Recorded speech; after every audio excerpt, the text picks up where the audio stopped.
आज दिनांक 24 रोजी वाडा बस स्थानकासमोर महाविकास आघाडीच्या अनेक कार्यकर्त्यांनी एकत्र येत केंद्र सरकारच्या विरोधामध्ये घोषणाबाजी दिल्याचे समोर आलेले आहे। पहिला अर्थसंकल्प निर्मला सीतारामन यांनी मांडला असून यामध्ये महाराष्ट्र राज्याच्या हिताच्या दृष्टीने कोणताही निर्णय न घेता राज्याला अत्यल्प निधी दिला असल्याने त्याचा निषेध करण्यासाठी आज महाविकास आघाडीच्या अनेक कार्यकर्त्यांनी एकत्र येत या अर्थसंकल्पाचा विरोध केला आहे।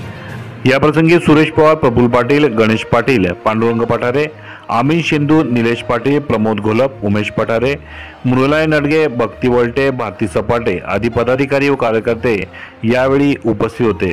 स्वरूपाचं हे बजेट आहे असं मला या ठिकाणी वाटतं। महाराष्ट्र आणि महायुतीला या ठिकाणी जो पराभव दाखवलेला आहे लोकसभेमध्ये त्याचा बदला की काय म्हणून महाराष्ट्रावरती अन्याय करण्याची परिस्थिती या ठिकाणी या सरकारने केलेली आहे। त्याचा सर्वप्रथम आम्ही इथे निषेध करतो।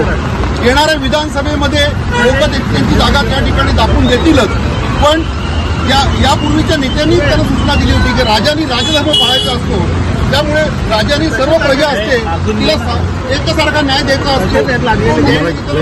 अन्यायकारक अशी भूमिका महाराष्ट्राबद्दल घेतलेली आहे।